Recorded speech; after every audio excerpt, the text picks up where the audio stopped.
Welcome to Sarasa Samutsaran School. This is Science Matayam 2, and my name is Teacher Carla Circolado. Okay, before we start our review, let's first read the vocabulary words. Opaque, opaque, farsighted, farsighted, interface, interface. Now repeat after me. Opaque, farsighted, interface. Very good. Now repeat, now listen again as I read the second set of words. Incident ray, incident ray. Normal, normal. Lens, lens. Now repeat after me. Incident ray, normal, lens. Very good. Now listen again as I read the third and last set of words. Refraction, refraction. Angle, angle.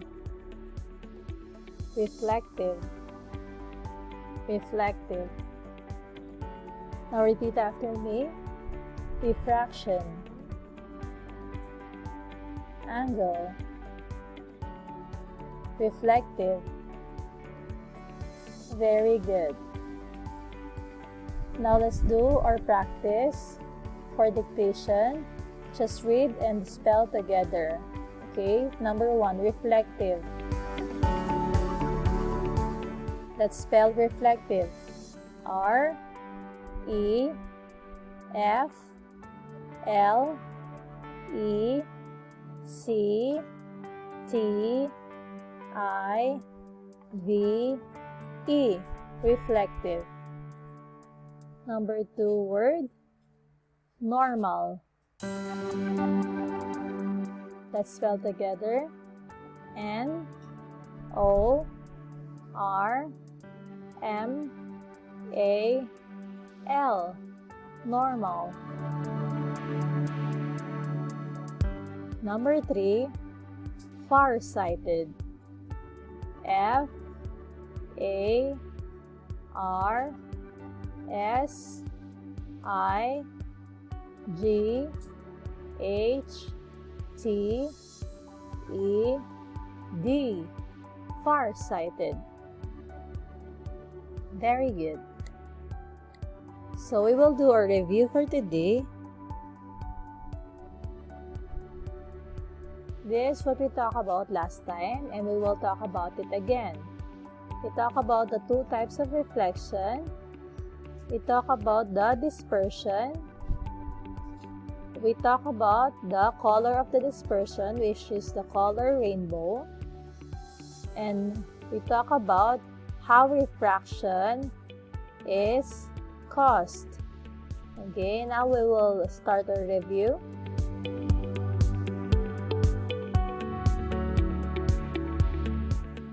Okay, repeat after me. Reflected light depends on the characteristics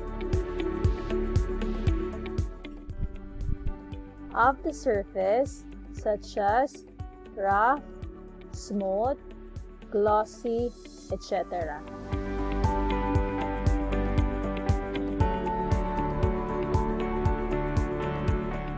Very good. Okay, so the reflected light is depend on the characteristic of the surface. Okay, it can be rough, it can be smooth, or glossy, and many more. Okay, but we will talk about first the 2 types of reflection. 2 types of reflection. Number 1, repeat after me. Specular reflection. Very good. Number 2, diffuse reflection. Very good. So, the specular reflection is when light reflected from a smooth surface at a definite angle. Okay, so you can see this is the ray of light. Okay, it strikes on the smooth surface, so the reflected light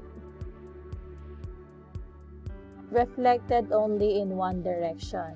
Okay, that's why it's definite angle. Okay, it reflected in just one direction because of the smooth surface. Okay, that is the specular reflection. Now let's move on to the diffuse reflection. Produces by rough surface that tend to reflect light in all directions. As you can see, the light rays strikes at the rough surface, causing the reflection to reflect in all directions or in many directions, many different directions because of the rough surface. Okay, so what are the two types of reflection?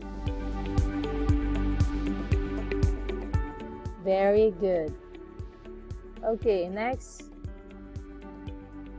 So we also talk about when white light passes through transparent materials with certain shapes, the light can be both bent and separated so that we see several colors of light. Okay, so this is the white light and this is the transparent material which is in triangle shape.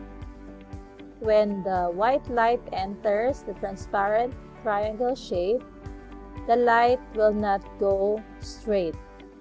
Okay? The white light entered the transparent triangle shape and it separated the light. Okay? So the separated is called dispersion. Okay? So when the light enter and dispersed or separated, it's called dispersion. Okay, everybody repeat after me. Dispersion. Very good.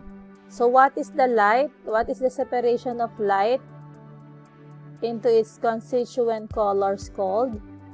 What is the separation of light called?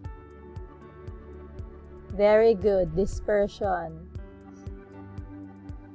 Okay, and when dispersion happens, the colors and their order are always the same. So the colors never change. Okay, what are the colors? It's red, orange, yellow, green, blue, indigo, and violet. So these colors or sequence of color from the light is called spectrum. Everybody, spectrum. Very good. So this is the color of this is a color of a rainbow. Okay. So the natural color, the natural dispersion of light is rainbow. Okay, the natural dispersion of light is rainbow. Next, we also talk about the refraction. Everybody repeat after me. When light passes through materials of different densities, it causes refraction. Very good. Okay, so we talked about last time that when the light travels in the air, it's faster. But when the light travels to glass or water, the light travels slowly. Okay, so the speed of light changes slightly, which causes incident ray to bend at the interface or the two material. Okay, so this is the light passing through the air.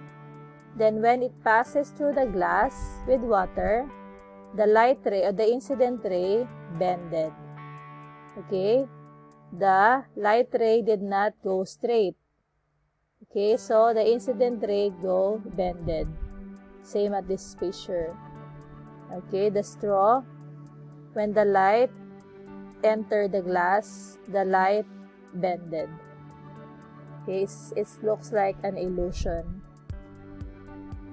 Okay, so we also talk about refraction, traveling from a higher density or less density to higher density, such as air to water.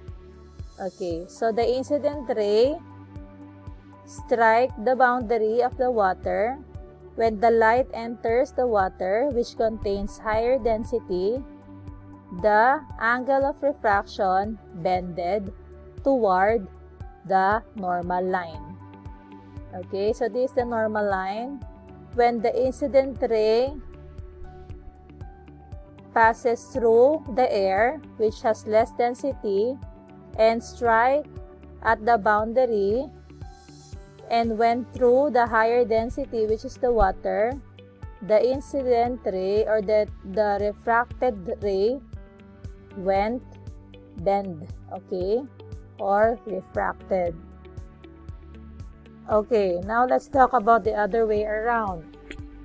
When the light travels from one medium to another of less density. So when the light travels from higher density to less density. Okay, so for example, we are looking down at the water. We are looking at the fish. So we know how the eyesight works, right? So the light hits the object, then the object reflected the light and goes through our eyes. So in this case, the light will travel from water, which is the higher density, going to lesser density. So it says when that happened, the light ray bends away from normal. This is the normal line. And this is the light ray bending away from the normal. Okay, because the light is traveling from water, which is higher density, to lesser density, then going straight to our eyes. So the fish is here. Okay, when we look at down, the light will reflect that the image is here. Okay, but the fish is actually here. Okay, that's how it works from water to air. Okay, so what we talk about is the same, two types of reflection. We talk about the dispersion, and we talk about the rainbow color of the dispersion. And we also talk about when the light passes through the material of different densities, it causes refraction. Okay, we see the example from air to the glass, the light ray bended, and also we see the example from air to water, which from less density to higher density, the incident ray bended as well.